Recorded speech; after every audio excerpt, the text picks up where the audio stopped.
What's that story you've never been able to tell? Story 1. This might get overlooked, but I just want to share it. I'm a recovering drug addict. I dropped out of school but would still show up on campus to pick up drugs or meet people. One night I was sitting outside the campus cafe waiting for someone to bring me pills. I weighed barely 100 pounds soaking wet and hadn't eaten in days. There was a girl I remembered from the honors program back when I was still enrolled. We'd had several classes together. She was unique, and unfortunately, my friend and I used to bully her. We didn't even try to hide it. That night, she walked by and asked how I was doing. I was obviously unwell. After an awkward silence, she asked if she could buy me something to eat. She took me into the cafe and bought me a cookie. I said thank you, and we went our separate ways. That night, I cried so hard I felt overwhelmed with guilt, gratitude, and shame. I never saw her again. That was about 8 years ago, but I remember it vividly, even down to what I was wearing. I can't recall her name, but I'll never forget her kindness. It was a moment of light during one of the darkest times in my life. Wherever she is, I wish I could thank her. Story 2. Wish we now one Chernetvanonen. About 6 months ago, I was very close to ending my life. I had made up my mind that I would do it. One night I came home, and it was just me and my cat because my fiance was at work. My cat, who never sits in anyone's lap, jumped into mine, flipped onto her back, and started playfully wrestling with my hand. It was as if she knew I was struggling.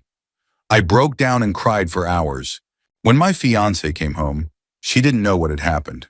She had brought my favorite dish from her workplace, a brewery, just to cheer me up because she knew I'd been feeling down. She had no idea how much that small act meant to me, or that it was the night I chose not to pull the trigger.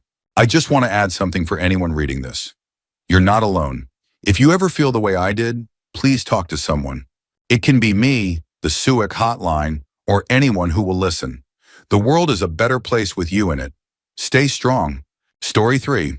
When I was a college freshman, I tried to boil 3 eggs but ended up falling asleep. I woke up to a strange smell and rushed to the kitchen. The water in the pot had completely evaporated. Panicking, I grabbed a big bowl of water and poured it into the dry, overheated pot. You can probably guess what happened next. The eggs exploded like dynamite. The scalding hot egg pieces hit my face, knocking me back onto the floor. Here's the terrifying part. I touched my face, looked at my fingers, and saw what I thought was my burnt skin peeling off. I almost broke down in tears, convinced I had severely burned myself. I walked to the bathroom, trembling, expecting to see a disfigured face in the mirror. Instead, I saw pieces of egg and eggshell stuck to my face. I wiped it off and felt immense relief, and a little stupidity. The aftermath was no better. I spent the next hour cleaning egg off the ceiling, walls, floor, and pretty much everything in between. My face stayed red for a couple of days, but I'll never forget that moment of pure panic. Story 4. Remember when the world was supposed to end on December 21st, 2012? That night, a group of my friends and I were hanging out at my apartment, smoking way too much weed and playing games. We joked about how the world didn't end, even though I had secretly been anxious about it. Laughing it off felt good.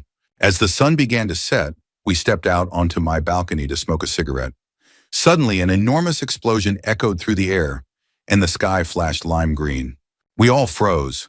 The sky continued to light up in neon colors, green, pink, yellow, accompanied by bizarre crackling noises. Stoned out of my mind, I convinced myself that it was happening. The world was ending, or an alien invasion was underway. I panicked and went into what I thought was emergency preparedness mode, which for some reason involved filling my bathtub with water. My logic? If aliens cut off the water supply, we'd still have drinking water. Ridiculous, I know. The whole group was running around screaming like maniacs for about 5 minutes while the sky kept flashing. Turns out a nearby transformer had blown, creating the light show. The timing couldn't have been worse or funnier. My mom was out with some friends at the time, and one of them actually fell to her knees and started praying the rosary, convinced it was the second coming. I still laugh when I think about it, and my friends never let me live down the bathtub fiasco. Story 5. When I was in elementary school, we had a program called DARE, where a police officer would visit our class and teach us about the dangers of substance and alcohol abuse. At the end of the year, the officer announced that we'd need to write an essay about everything we had learned in DARE. He also mentioned that the author of the best essay would win a stuffed lion named Darren. Now, I really wanted Darren, But the problem was that my writing skills at the time were, well, those of a typical third grader. I knew there was no way my essay would stand out enough to win. So, in a moment of desperation, I came up with a plan. I Googled DARE essay contest winners and plagiarized the first one I found. I was careful about it, though. I proofread the essay to make sure there weren't any obvious giveaways, like someone else's name. I even changed a few words or phrases here and there. But let's be real. This essay would have been flagged by any plagiarism detector in seconds. Confident that Darren was as good as mine, I turned in my essay. A week later, we had our end-of-year reception at the municipal building, which also housed the police station. The officers started announcing the winners. Third place, second place, and then he held up Darren. The best DARE essay submitted this year was written by Yosikori. Come on up here. Get your Darren stuffed animal and read your essay to us, please. I was thrilled to win, but it had never even crossed my mind that I might have to read the essay aloud. My excitement quickly turned into panic. Reluctantly, I walked up, accepted Darren, and stood at the microphone. All I can remember is shaking so badly it looked like I might collapse. The room was filled with my classmates, their parents, and a full assembly of local police officers, all staring at me, a 10-year-old fraud. To this day, it remains one of my most shameful moments. Darren still sits on my desk as a reminder of the consequences of dishonesty, and he's been a surprisingly effective deterrent. Story 6. Growing up, my mom and I used to fight a lot, mostly verbal arguments, but a few times it got physical. I was always too scared to stand up for myself, so I just endured it. When I was about 18, I finally stood up to her during one of these fights. She started hitting me, and being much bigger than me, about 9 inches taller and 60 pounds heavier, it wasn't easy, but I managed to get her on the floor to stop her from hitting me. To be clear, I wasn't trying to hurt her. I was just trying to defend myself, and I had no idea what I was doing. After she calmed down a bit, I went up to my room to get away from her. Not long after, the police showed up and took me into custody. She didn't press charges, thankfully, but she showed no remorse when I got back home. The whole situation devastated me. I'd never been in trouble before. I was always the good kid who followed the rules. That moment left me feeling deeply ashamed, and I've never told anyone about it in the decades since it happened. It was a turning point for me, though. It became the catalyst for cutting off all contact with my mother. While it was a painful decision, I knew it was necessary for my well-being. Story 7. When I was in kindergarten, I fell asleep on the bus on the way to school. No one woke me up. I eventually woke up completely alone and panicked as any 5-year-old would. I ran to the front of the bus and tried the door, but it was locked. The bus was parked in a KFC parking lot, and people were walking in and out of the building. Terrified, I started crying and banging on the glass doors, snot running down my face. People saw me, pointed, mumbled to each other, and then got into their cars and drove off. By the time the bus driver came back with her chicken meal, the door was smeared with my tears and slobber. She told me how to open the door so she wouldn't have to put her food down. I was still in full-blown panic mode and didn't understand her instructions. Frustrated, she sighed, set her food down, opened the door, and asked me what I was doing there. She called the school and drove me back, still covered in snot. When I walked into my classroom, my classmates were standing in a line and hugged me one by one. After that, the school implemented a new rule. All bus drivers had to walk from the front to the back of the bus to make sure no kids were left behind. Story 8. When I was 17, I worked at a grocery store with a guy named Brian. He was a normal guy in his mid-20s, a bit chubby, and honestly, I didn't think much about him. One day, Brian told me about his crazy neighbors. According to him, they would yell at him to be quiet, bang on the walls, and scream even if he wasn't doing anything. He said it was so bad that even sneezing would set them off. I didn't pay much attention. I just wanted to get through my shift and go home. A few days later, I noticed Brian stopped coming to work. I didn't think much of it until he showed up a month or two later. I asked him where he'd been, and he said he was fired because he'd been in the hospital. That didn't sound like a valid reason to fire someone, but I didn't comment on it. When I asked why he was in the hospital, he just said it was for personal reasons. I told him it was good to have him back and went about my day. Later, I was talking to a coworker who was close to Brian, and they asked, "Did you hear what happened to Brian?" I replied, "Yeah, he was in the hospital and got fired or something." "Do you know why he was in the hospital?" "No, he said it was personal." That's when they told me the full story. A few months earlier, Brian had finally had enough of his neighbors yelling at him through the walls. He called the police to deal with them. The police came and talked to the neighbors for a long time. Hours, in fact. Frustrated by the delay, Brian called the police again to ask what was taking so long. The police told him, we left about an hour and a half ago. Turns out his neighbors were never yelling at him. They were never even there. Brian was schizophrenic and had been hearing voices in his head. He ended up in a mental hospital for a month to get help. The realization hit me hard. It wasn't his neighbors that were the problem. It was his illness. I'm glad he got the help he needed, but it was an eye-opening reminder of how real and challenging mental health struggles can be. Story 9. In the summer of 2007, I was working my landscaping job when I heard my cell phone ringing in the truck. It was my girlfriend, and she said, "They're saying your brother is dead." I panicked and drove to my mom's house, a drive I honestly shouldn't have made in that state. When I got there, she answered the door and crumbled into my arms. I was stunned, unable to process what was happening. Shortly after, my mom left for the police station. Moments after she left, her phone rang. It was the guy who had been with my brother that day. The same person we suspected had something to do with his death. He was fishing for information, trying to figure out if he was being blamed. The truth eventually came out. He had hit my brother with his truck, killing him instantly. In court, he claimed he had glanced at the dashboard and thought he'd hit a deer. Witnesses later testified that the two of them had been fighting earlier that day. Without solid proof of intent and no high-profile lawyer to fight the case, he was sentenced to just 4 months in jail. 4 months for taking my brother's life. We drove to a neighboring city to break the news to my brother's 9-year-old daughter. I'll never forget the sound of her cries. It's a sound that haunts me to this day. My brother was my brother. Losing him left a hole in my life that will never fully heal. But sharing this story, even in small ways, helps me move forward little by little. Story 10. I nearly died at work once. We had just successfully overhauled a machine, and I was tasked with removing the main supply wires, 200 volts, 3-phase. The problem was I didn't realize the main circuit breaker was still on. I had a gut feeling to double-check the breaker, but I ignored it and stubbornly went ahead. As I removed the second wire, I accidentally caused a short circuit. A huge spark exploded right in front of my eyes. The first thing I did was check my hand. Thankfully, it was unharmed, but there were visible dark spots from the intense electric current. Half conscious and shaken, I managed to turn off the main circuit breaker. My co-workers rushed over, asking if I was okay. After removing the wire completely, I stepped outside to gather my thoughts. The reality hit me hard.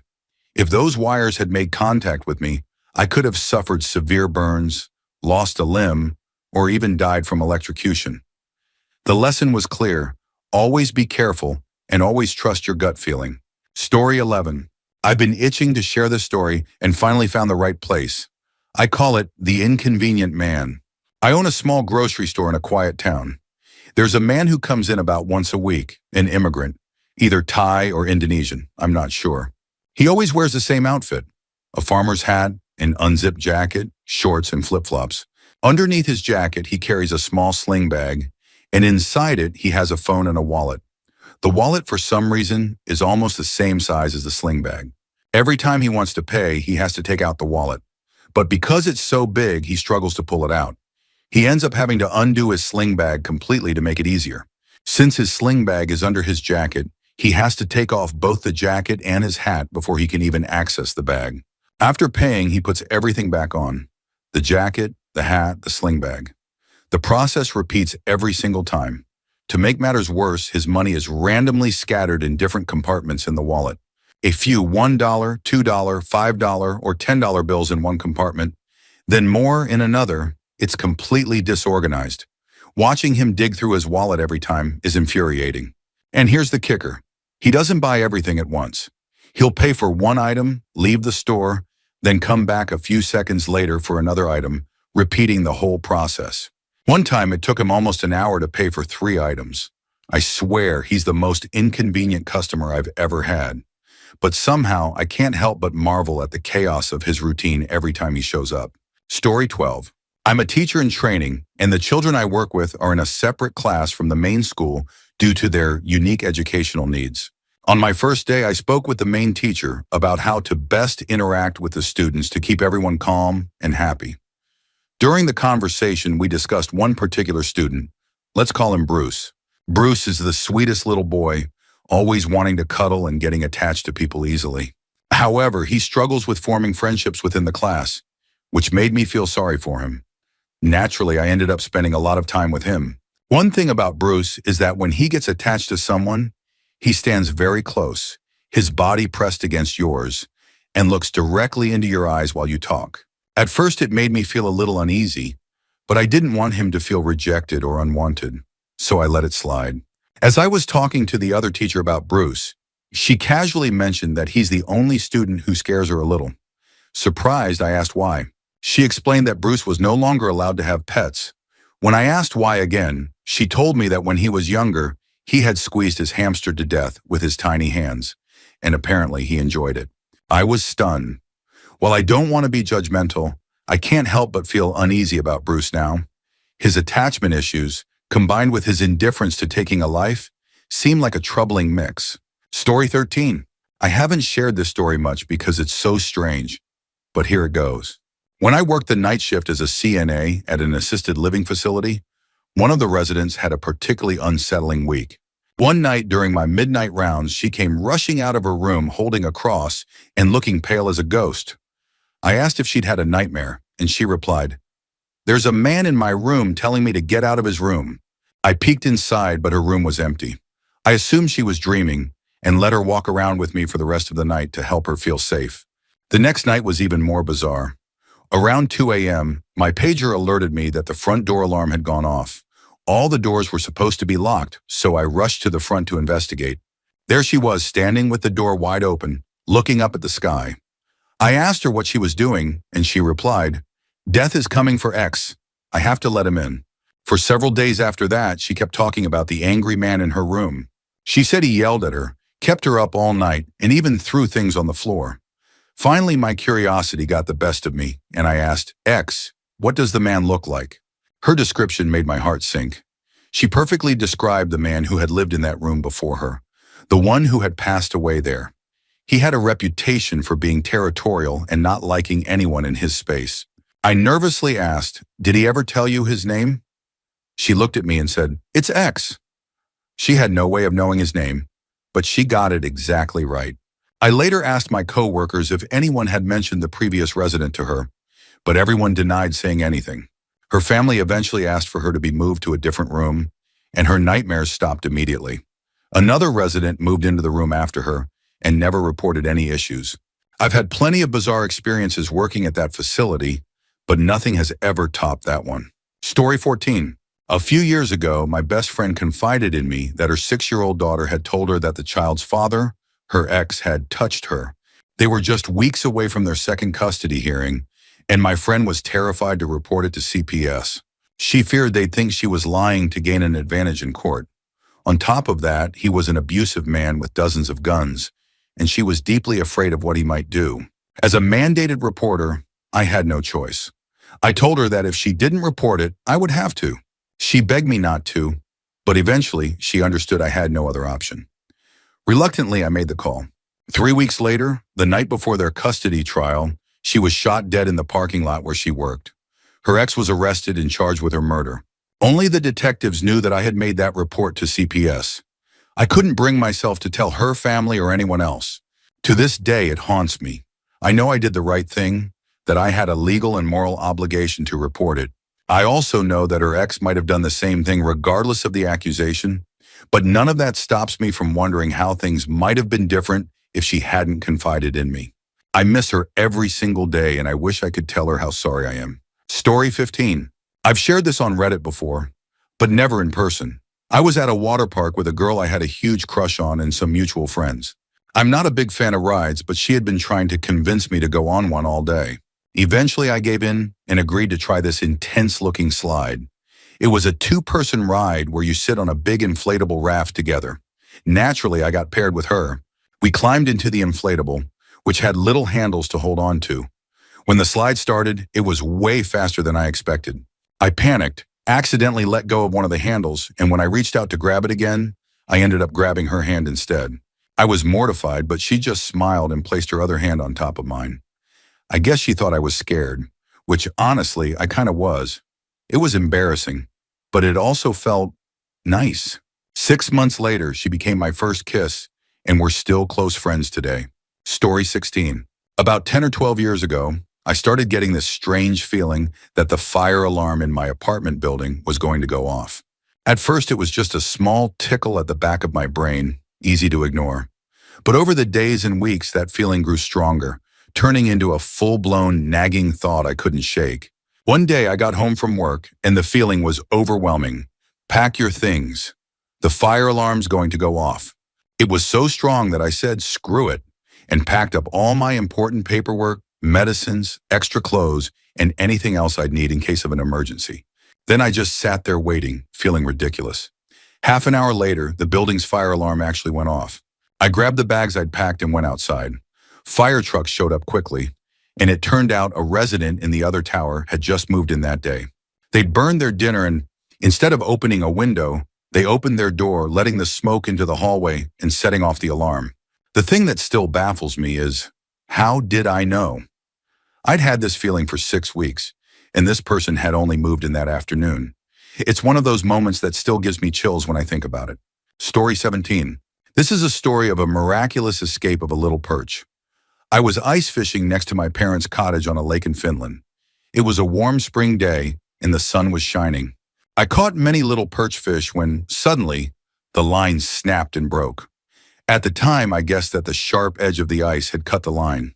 I was a bit upset about losing my lure, but I took another rod from my bag and continued fishing in the same hole. Then I felt an intense tension on the line and started reeling in the fish. When the fish was near the hole, I saw it. It was a big northern pike. My initial thought was that it wouldn't fit through the hole, but it did. The head had just surfaced when, all of a sudden, the line snapped again. Holy! I thought, but I reacted quickly and held the pike with my boot until I could grab a lifting hook from my bag. With the hook, I lifted the pike out of the hole, rejoicing in my quick thinking and good fortune. After catching the pike, I decided to pack up and head back to the cottage, which was close by. Once there, I started gutting the fish, beginning with the pike. It was well fed, and I decided to open the bowel to see what it had eaten. As I slowly cut into the bowel, a small perch sprang out and twitched on top of the ice where I was gutting. Curious, I inspected the little perch and noticed something shiny hanging from its mouth. It was my lure, along with some fishing line. It was the exact lure I had lost earlier. I almost couldn't believe it myself. The little perch had eaten my lure, been swallowed by the pike, and then, after the digestion process had begun, saw a literal light at the end of the tunnel. What a story it would have to tell its friends. Because of this incredible turn of events, I decided to let the little perch go so it could live to see another day. Story 18. In 1999, I was a high school senior, and pulling off a fun, innocent senior prank was a long-standing tradition. Like most American high schools, we all wanted to do something memorable to mark the end of our time there. Various groups of seniors, including my own, were brainstorming prank ideas. But with constant disagreements and no clear plan, our ideas fizzled out. Then came my breakthrough moment. My dad made my brother and me help a neighbor clean out their garage, which was packed with over 40 years of junk. While sorting through boxes, I found what looked like a stick of dynamite labeled Marine Smoke Flare. Naturally, I couldn't resist keeping it and threw it in the trunk of my car. April 20th, 4/20th, of course, was fast approaching, and as a high school stoner, I thought it'd be hilarious to light the flare that day. By the time April 20th rolled around, no prank had been officially agreed upon. So during an unsupervised study period, I decided on a whim to use the flare without telling anyone. I grabbed it from my car and headed to the main stairwell, the only one connecting all 3 floors of our small high school. The stairwell had a shaft running from the 3rd floor to the basement, and I figured it was the perfect spot. I lit the flare, dropped it down the shaft, and casually walked back to study hall, which was at the opposite end of the school. I thought no one would suspect me. Within a minute, the fire alarm went off. As I stepped into the hallway, I saw it was filled with thick blue smoke. This was just 1 floor away from where I lit the flare, and the smoke was so dense we couldn't even find the exit. Instantly, I was filled with regret and panic. Did I just trap and kill my classmates? We dropped to our knees, crawling along the walls until we spotted the bright orange glow of the exit sign. Choking and gasping, we managed to get out safely. Outside, the scene was chaotic. Fire trucks and police cars surrounded the school. Smoke poured out of every door, window, and crack in the building. It was so thick it looked like the entire school was on fire. As students and teachers gathered outside, many were in tears, terrified about what was happening. Parents started arriving, frantically searching for their kids. I was consumed by guilt. I collapsed to my knees, overcome by the thought that firefighters might start pulling out bodies any moment. Police presence escalated quickly, with SWAT officers in military gear showing up. I was certain my life was over and that I was going to prison for murder. But as the smoke cleared after 2 hours, it became apparent that no one was hurt. The SWAT team left and the atmosphere calmed. Students were ushered into the gym, where police began interrogating everyone. Rumors spread like wildfire about who was responsible. My friends speculated with me in the corner, but I didn't breathe a word. I hadn't told anyone about my plan, and I wasn't about to start. To my shock, I was never questioned. Every clique involved in planning senior pranks got grilled by police, but somehow I slipped under the radar. Then the eeriest part of the day happened. Police informed us that earlier that same day, 2 students at Columbine High School in Colorado had carried out a deadly massacre, killing 15 people. That's why the police and SWAT presence at my school had been so intense. They thought there might be a connection. The weeks that followed were tense. The prank was all anyone talked about, and interrogations continued, but the investigation eventually died down. The school year ended, and I couldn't believe I'd gotten away with it. Months later, I told one close friend, and of course, it spread among our group. Luckily, they understood the gravity of the situation and kept the secret from reaching the wrong ears. Looking back, I'm endlessly grateful no one was hurt and have learned from my incredible stupidity. But I'll admit, keeping that secret saved me from serious jail time, and for that, I have no regrets. Story 19. We're 3 kids in the family, and I'm the eldest. Growing up, I struggled to make friends and got picked on a lot at school. Despite this, my younger brother and sister loved me dearly, especially my little brother. But I wasn't a good sibling to them. I would take out my frustrations on them whenever I came home, and as we got older, things only got worse. I developed a serious drug problem and started stealing to support my habit. One day, my brother showed me a little Runts tin where he had saved about $100. He was so proud of himself for saving that money and excited to show me. And what did I do? I stole it. Everyone knew it was me, but I denied it. My brother loved me so much that he chose to believe me, even against the obvious. As I grew older and began turning my life around, I carried the crushing regret of being such a terrible older brother. At one point, the guilt became so unbearable that I nearly ended my own life. But I had a moment of clarity and realized that instead of giving up, I could dedicate my life to being there for my siblings and making up for the pain I caused. Today, we have a great relationship. We love and support each other, and my siblings have forgiven me. But I haven't forgiven myself, and I don't think I ever will. No matter how much good I do, that guilt still stings deep inside. If I could go back and change any moment in my life, it wouldn't be about career or financial decisions. I'd go back and be a better older brother. Story 20. My dad grew up with a spider monkey. The story begins with my grandmother, who worked as a waitress at a diner in West Mississippi. One day, she saw a couple of men driving up and down the road with a monkey handcuffed to the hood ornament of their car, terrifying the poor thing. When they finally stopped at the diner, my grandmother stormed out, ripped the hood ornament off their car, and took the monkey home with her. Not knowing much about monkeys or their climbing abilities, she put the monkey in a pen with the hound dogs. Naturally, the monkey escaped and quickly became a source of mischief. The monkey's favorite pastime was crossing the street to my great-grandmother's store and stealing candy bars. My great-grandmother would chase him out with a broom, but one day the monkey got clever. He snuck into the back of the store, grabbed the broom, shooed her out, and proceeded to feast on candy. The monkey was also fiercely attached to my grandmother and wanted to help out around the house. Unfortunately, his help involved raiding the chicken coop, shoving his hand up the chickens' behinds, ripping out their guts, and proudly presenting them to her. We also believe this monkey may have been the inspiration for Jerry Clower's famous coon-hunted monkey story. This chaotic but strangely loving monkey left a legacy in our family that's still talked about to this day. Story 21. When I was around 13 or 14, my mom and I were driving on a back road highway with a speed limit of 70 kilometers per hour, complete with traffic lights. It was one of those highways connecting towns and not a heavily traveled area. As we drove, we passed an older car that had crashed badly into the guardrail. The damage was severe. There was rubble and shattered glass everywhere. Smoke was rising from the front of the car, and it looked like it could catch fire. My mom and I decided to help, so we drove ahead to the next set of lights, about 250 meters beyond the crash, and made a U-turn to go back. While heading to the lights, I noticed something strange. None of the other drivers seemed panicked or even concerned. Usually when there's a crash, people at least slow down to look, but everyone around us was acting like nothing had happened.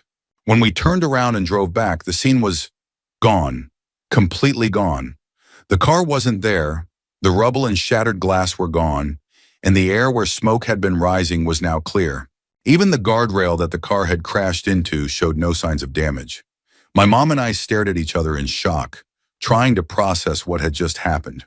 We couldn't come up with any logical explanation. How could a tow truck have arrived, cleaned up the scene, and repaired the guardrail in less than 30 seconds? We kept driving in that direction for a few more minutes, thinking maybe we'd somehow missed it. But there was no sign of the car, the crash, or any evidence that it had ever happened. It's been over 10 years, and I recently brought it up with my mom. She remembered it perfectly and admitted she's always thought of it as a strange glitch in the Matrix. To this day, it remains one of the most unexplainable moments of our lives. Story 22. I have a little wiener dog named Bella. She's the light of our lives, a golden, long-haired angel. One day, my wife and I drove about an hour into the countryside to pick up some baby chickens for our backyard. We got the chickens, their feed, and started heading home. I'm a bit high-strung because my job is incredibly stressful, so I smoke cigarettes pretty frequently. On this drive, I decided not to smoke and just get everyone home before stopping for a pack. Everything was fine until my wife started worrying about the chicks overheating in the car. Her worrying stressed me out, which led to a little argument. She insisted that I drop her and the chicks off first before heading to the gas station for smokes. I argued, but she wouldn't budge, so I gave in. When we got home, I decided to help her unload all the stuff for the chickens into the backyard. Bella usually runs circles at the door, yipping to let the whole neighborhood know we're home. But this time, no Bella. I thought she might be in the backyard, so I went to check. On the way, I noticed the trash knocked over. Thanks to Bentley the Beagle, of course. I figured both dogs were outside licking wrappers. When I stepped out back, I saw Bella in the gravel with her head inside a big cheesy poof plastic barrel, pushing it around the yard. She was almost completely inside, licking the bottom. She hadn't even heard me. I thought, perfect time to scare her and pluck the tub right off her head. I tiptoed over and yanked the tub, but it didn't come off. That's when I realized her tongue was blue and she was drenched in sweat. My wife started freaking out, but something inside me clicked. I remembered a pair of scissors behind the deck chairs. I grabbed them and cut the top off the tub. As soon as I did, I saw the air rush in, and Bella took her first breath. Her lips and tongue turned pink again. To this day, I think about how close it was. If I'd gone to the gas station first, my pup might not have made it. Story 23. Raising my kids has made me realize just how bad my parents were at parenting and how deeply it impacted me. My mom was extremely abusive and abandoned us in our teenage years. As awful as that was, her leaving during the divorce was probably the best thing for us.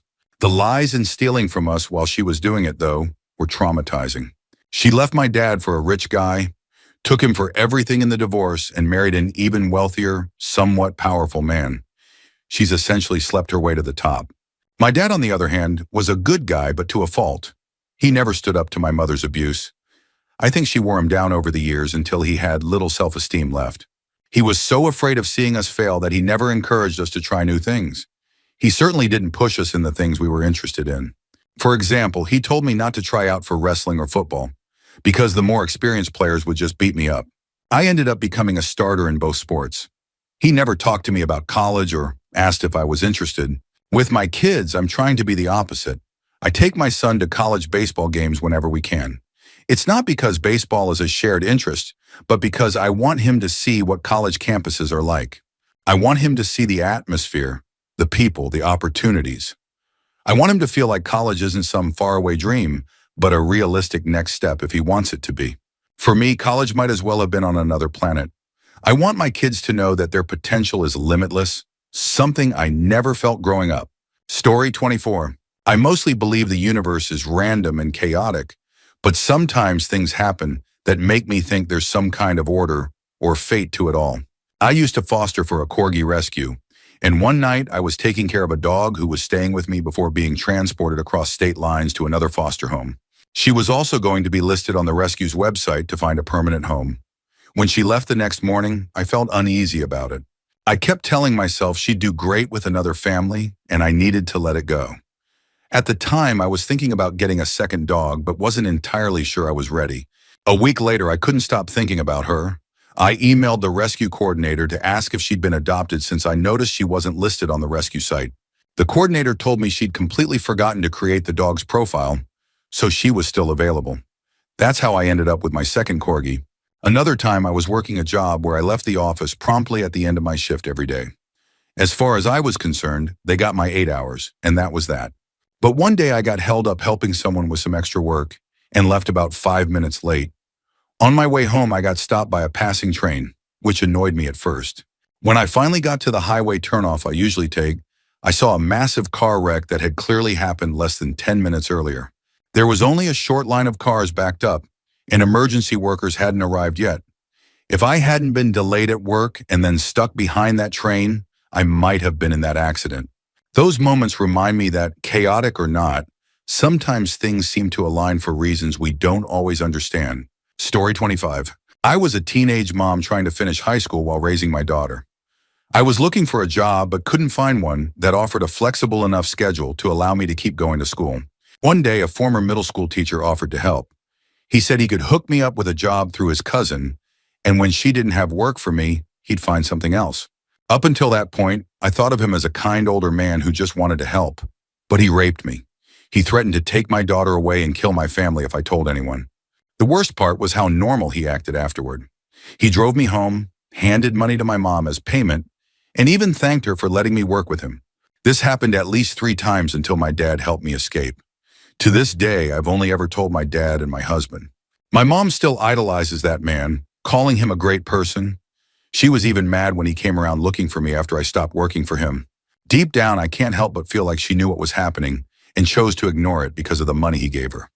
It's a weight I've carried for years, and I don't know if I'll ever truly be free of it. Story 26. This happened while I was living in Berlin. One Sunday morning, a middle-aged graying man, seemingly African-American and dressed rather shabbily, boarded the U1 subway. He carried a foldable chair and an old clarinet. The man set up the chair right in front of the subway doors and began playing a very out-of-tune version of the Spider-Man theme song. After finishing, he started talking to me and 2 Italian girls sitting beside me.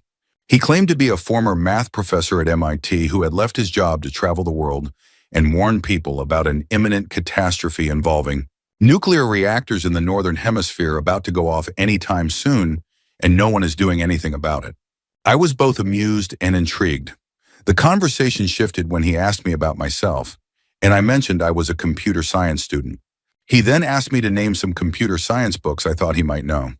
I listed a few popular titles, and to each one, he responded with a dismissive, "Of course," and a raspberry sound. Then he recommended a math book I'd never heard of. Later, I looked it up and discovered it was highly rated and seemed genuinely fascinating. At one point, he also mentioned his PhD supervisor's name. I tried looking the name up afterward, but didn't find much about the person. As he continued talking, his voice grew louder and more slurred. Some passengers started asking him to keep it down, saying he was disturbing them. At the next stop, a young woman walking past him said, "You're giving me a headache on a Sunday morning." He turned to me and asked, "Do you think I'm loud?" Caught in an awkward spot, I said, "Yeah, a bit." That seemed to be the last straw. He stood up, loudly declared, "You know what? F y'all, the nuclear reactors are going to go off very soon." Then he turned and got off at the next stop. Story 27. Some friends and I hang out at a bar, about 10 of us. We've been a tight-knit group for nearly 20 years. One day a man, we'll call him Bob, showed up at the bar for the first time. He got blind drunk almost immediately and then left. The next night he did the same thing. Eventually he became a regular, but our group kept our distance. One evening, one of my friends noticed Bob sitting at the bar, crying into his beer. Feeling sympathetic, my friend approached him and asked if he was okay. Bob tearfully explained that his 7-year-old niece had been killed by a drunk driver. We all expressed our condolences. Over the following weeks, Bob occasionally showed up, visibly drunk and crying about something new. One time he said his stepmother, whom he claimed to be closer to than his own mom, had passed away. A few months later, he cried about his sister jumping off a parking garage. His life sounded like a string of tragedies. As Bob got to know us better, his behavior became increasingly erratic and even violent. He started threatening people and insulting the group. It became clear that he had a pattern of pulling people into his orbit, resenting them, and then lashing out. One day, Bob sat at the far end of the bar crying again. Exhausted by his antics, one of the guys politely asked if he was okay. Bob launched into his story about his 7-year-old niece being killed by a drunk driver and his stepmother's grave illness. Again, we froze. Wait, what? The next day, one of my friends called to say there were no obituaries or news stories from Bob's hometown to back up his claims. That night at the bar, I decided to confront Bob. I asked if there was a charity we could donate to in memory of his niece. Bob was caught off guard, and at that moment, another friend showed him an article from Bob's hometown newspaper. It mentioned his supposedly deceased stepmother being honored for her volunteer work and promoting an upcoming citywide run. It became clear that Bob was lying. He likely had Munchausen's or a factitious disorder. Unfortunately, his poor memory meant he couldn't keep track of whose sympathy he preyed on or which stories he had told to whom. Within a week, Bob's behavior became too confrontational for the bar's management, and he was banned. It was a strange and sad experience, but it brought our group closer together. Now, whenever we're reminded of it, we just share a knowing look. But we never tell the story aloud. Story 28. This is a story I don't tell anymore. During my first weekend in college, about 10 years ago, a drunk girl mistook me for her friend Mike. She pulled me away from my friends outside our dorm and dragged me to her dorm, which was set up like an apartment. When we got there, her friend answered the door, gave me her number, and then went inside. I walked back to my dorm, a little confused, but decided to call the girl to make sure she was okay. She answered and told me she was making grilled cheese, then invited me over. I convinced 2 of my friends to come with me just in case something went wrong. When I knocked on her door, my friends bailed immediately, leaving me alone. She opened the door, and I realized there were 9 other people hanging out in the dorm. I kept thinking, surely one of them will realize I'm not Mike. But no one said anything. Not a single person questioned it. We all ended up eating grilled cheese together, and as the night wound down, everyone else went to bed. Grilled Cheese Girl was lying next to me on the floor. I carried her to her bed, then went to sleep on the couch in the living room area. Around 7 a.m., I woke up to her rummaging through the kitchen, searching for her phone. I got up to help her, and we eventually found it. She looked at me and said, "Oh, you can go back to your place, Mike." The reason I don't share this story anymore is that people often assume something happened when we went to bed, even though nothing did. The way people respond, giving me that, okay, sure look, makes it awkward.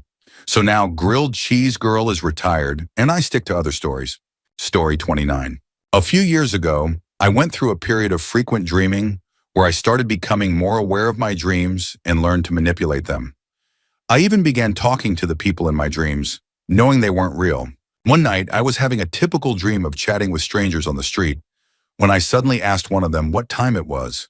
Not in the dream, but in real life. The stranger replied, 7:15 a.m. I quickly said goodbye, knowing I had to wake up around 7 a.m. Sure enough, when I woke up, it was exactly 7:15 a.m. That was the last lucid dream I had for a long time. But there was one other time I managed to lucid dream. A few years later, I woke up early at my grandparents' house, about 40 minutes before everyone else would get up. I was annoyed because I hadn't gotten much sleep and didn't want to be awake that early. So I forced myself to try falling back asleep. Within 30 seconds, I was dreaming again. It happened so fast that I thought, no way, this actually works. Unfortunately, the dream turned into a nightmare involving a witch. I woke up exactly 5 minutes later, still annoyed, and tried going back to sleep again. This time, the exact same dream started over. After a few cycles of these 5-minute dreams, I realized it was all just a dream, and the witch couldn't actually harm me. Once I acknowledged that, the witch gave up, and the nightmare turned into something more like a game. I could skip forward 5 minutes at a time, as if I were fast-forwarding. I woke up refreshed and right on time for breakfast. Each dream was connected, so time continued between them. But what was fascinating was that the dreams started to feel like they were only 10 seconds long. It wasn't boring at all, more like a surreal, time-skipping experience that I still think about. Story 30. I grew up with hippie parents on a commune, and there are countless stories I could tell, but this one has always stood out. The adults on the commune listened to a lot of Grateful Dead, and as a little girl, I liked a few of their songs.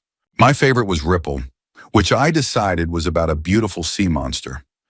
I even drew a picture of it and wrote RIPPLE next to it. One of the grown-ups thought the drawing was cool and mailed it to the Grateful Dead's fan club. To my surprise, they made me an honorary lifetime member. For years, I'd received little packages from them with stickers, guitar picks, and other goodies. But here's the truly bizarre part. I moved around a lot in my 20s and 30s, often across states. Even my mom didn't always know where I was living. Yet no matter where I went, the Grateful Dead somehow always found me, and the packages resumed. At first it was endearing, but over time it started to feel eerie. Now I live in the UK, and I still keep a wary eye on the mail slot, half expecting the Grateful Dead to track me down again. For years I jokingly thought of them as a kind of stoned, incense-scented spy network. Story 31. I was a latchkey kid in 4th and 5th grade. Every day after school I'd come home and immediately start eating. My mom would leave out a snack before heading to work, and I'd devour it. But it was never enough. Being home alone felt like freedom. There was no one to tell me, don't eat that, we're having dinner soon, or you can't have 2 Dr. Peppers in a row. If my parents later asked where all the groceries had gone, I'd blame my sibling. Needless to say, I was a very overweight kid. One day I came home craving a burger. I made myself a double meat burger with lots of ketchup and mustard. While eating it, I realized I had only 30 minutes before my dad got home. I had to eat fast, clean up, and get rid of the smell. I started scarfing down the burger, barely enjoying it. Suddenly, I felt a numbing sensation all over my body. My heart was pounding, I got really hot, and I started crying. I was terrified by whatever was happening. It wasn't a heart attack, but it was enough to scare me into reevaluating my behavior. I didn't tell anyone about it because I was afraid of getting in trouble. Over the next few years, I worked hard to lose the weight, but the memory of that moment still lingers. To this day, whenever I see old photos of my younger, heavier self, I remember that scary realization. Childhood obesity is no joke. Story 32. This happened when I was in 5th grade. Midway through the year, a new girl joined our class. Let's call her Megan. She looked kind of scary to me at first. She had dark circles under her eyes and seemed sad. But I was the type of kid who always tried to befriend new classmates, so I sat next to her and started talking to her during recess. Over the next 3 or 4 days, we started hanging out. One day at lunch, I asked for her phone number so we could hang out after school. She gave it to me but made me promise never to call her house, saying her dad would get really mad. For some reason I still don't understand, I called her number after school anyway. I don't know if I didn't believe her or just didn't think it would matter. I don't remember who answered or what was said, but I do know that Megan never came back to school after that. She'd been in our class for less than a week and a half. I have no idea if my call had anything to do with her disappearance, but I've carried guilt for years, wondering if I set her dad off and he hurt her somehow. I don't even remember her real name to look her up and find out if she's okay. It's a memory that still haunts me. Story 33. In high school, I almost accidentally drowned in a sewer. It was raining heavily one day as I walked home from school. The streets were flooded, but the water wasn't too deep, barely knee-high. I tried waiting for a tricycle to ride home and avoid getting my pants wet, but none came, so I decided to brave the flood and deal with wet clothes later. I stuck to the sidewalk, which was partially submerged, when suddenly I fell into an open manhole hidden beneath the water. My body plunged down, and I managed to grab the edge of the manhole to stop myself from falling completely. The water in the pipes below was rushing rapidly, pulling my body deeper inside. There was no one around to help me, so I had to rely on myself. My upper body strength wasn't great, but adrenaline must have kicked in because I managed to pull myself out. The relief was immense, but I was also furious. There were no signs or warnings about the open manhole, even though the area had been under construction weeks earlier. I was also mad at myself for being impatient and risking the flood in the first place. When I got home soaking wet, my parents were livid. They had waited for me for so long and hadn't been able to contact me because my phone had gotten wet. They thought I'd irresponsibly waded through the flood for no reason. I wanted to tell them about my near-death experience, but they were too angry for me to bring it up. I never told anyone about it, so writing this feels like a relief. Sometimes I think about what would have happened if I'd been sucked into the manhole. The current would have dragged me deeper into the pipes, and there'd be no way to escape. Story 34. When my mom was diagnosed with terminal cancer and given 3 years to live, she asked me to go to her village to learn about the family's history. I agreed, adding that I'd look into my dad's side of the family too, since I was curious about our ancestry. On my mom's side, I discovered a troubling history. My great-grandmother had been abandoned as a baby in front of a church and adopted by a family. Later, she was raped and impregnated by her adoptive brother, who was 30 years older than her. This happened after he returned home following the 1906 San Francisco earthquake, which had killed his previous family. This was all written in her diary, which was actually a prayer book kept in the church archives. Something about it felt deeply wrong, but it was hard to know what to make of it. It was written in Old Italian. On my dad's side, the family secrets were no less shocking. I learned that one of my uncles wasn't actually my grandfather's son. My grandmother had cheated on him with his brother while he was away at war. Only my eldest aunt had known about this, but I learned the truth from the mayor of their village, who made me swear never to tell anyone. When I returned home, my parents asked what I had found. I told them I hadn't uncovered anything. There were some truths I knew I couldn't share, even with them. Story 35. When I was in the Army, my buddies and I almost accidentally killed a guy. This guy was a total piece of work. While we were stationed in Iraq, he broke into my friend's room and pawned all his stuff. We found out about it while still overseas and swore we'd deal with it later. Months later, back in the States, we were getting wasted in the barracks when this guy shows up at my door, equally hammered, saying he wants to bury the hatchet. None of us were interested and told him to get lost. He tried to act tough, taking off his shirt in some kind of intimidating fashion, but his concave chest just made us laugh. Dejected, he left, and we went back to drinking. Eventually, we ran out of beer and switched to tequila while watching Anchorman. The cat poop scene came on, and we were crying laughing when one of my buddies had the brilliant idea. One of us should poop on a plate and put it in his fridge. Having just eaten sloppy joes all day, I volunteered. It was like my bowels knew what was at stake. I produced the largest, most solid turd of my life.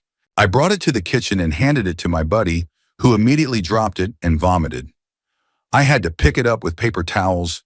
It was warm, heavy, and nearly made me gag. We eventually got it back on the plate, covered it with tinfoil, and my friend ran down the hall, giggling like a maniac. 5 minutes later, he returned, and we resumed watching the movie, forgetting all about the prank. Then the fire alarm went off. My friend turned pale and whispered, "F me, bro." He admitted that instead of putting the plate in the fridge, he had microwaved it for hours. We had to evacuate the barracks until the fire department cleared us to return. When we got back, the captain gathered everyone in the day room and gave a lecture about drunken food preparation. The entire barracks reeked of burnt poop, but no one seemed to notice or cared to address it. The captain wrapped up by telling us not to microwave steaks, but as he was finishing, a fireman walked in carrying the ruined microwave. On the plate inside was the flattened, charred turd. Someone in the back mumbled, "Who would do that to a steak?" Word spread quickly and people started asking questions, but I always denied knowing anything about it. When people pressed me, I'd just say, "Sir, anyway, F that guy." Story 36. I've posted this before, but it still feels like the right place to share it. Before Reddit, I hadn't told a soul. I had just had surgery and was on antibiotics, which made my digestive system a ticking time bomb. I had a post-op appointment with my doctor up the hill. On my way there, I felt the need to go, but figured I'd use the bathroom once I got to the office. Somehow, I forgot I needed to poop. Driving back down the hill, disaster struck. It hit me like a freight train, and I had no time to spare. I pulled over to the side of the highway, grabbed the only thing nearby, a flimsy, empty styrofoam box from Panda Express, and prepared for the worst. In my panic, I made a critical mistake. I missed the box. What followed was pure chaos. I unleashed a tidal wave of liquid sheish all over the driver's seat of my car. It wasn't logs, it was mud pie, split pea soup, pure carnage. The seat was filled. Desperately trying not to sit back in the mess, I managed to pop the trunk and run bare-assed to grab a change of clothes I luckily hadn't donated yet. But God wasn't done with me. When I got back to the driver's door, I realized I had locked my keys inside the car, with the engine still running. Mortified, I had no choice but to call a tow truck. When Hank the tow truck guy arrived, he was greeted by the full abomination in my driver's seat. He just stared at me in disbelief. I couldn't even look him in the eye. I mumbled, "It's exactly what it seems?" I'm certain Hank had one hell of a story to tell when he got home that night. I still cringe just thinking about it. Story 37. I figured I'm late for anyone to see this, but I need to get it off my chest. My dad and I had a rocky relationship starting when I was about 10. He developed PTSD from a near-death experience at work, on top of already having bipolar disorder. He became a difficult and sometimes nasty person to be around. Before that, he was a funny, happy guy. My mom left him when I was 13, and after that, it became hard to see him or even talk to him because he was often drunk. The last time I saw him, he said to me, "If I didn't have you, I would be nothing. I have no one else but you."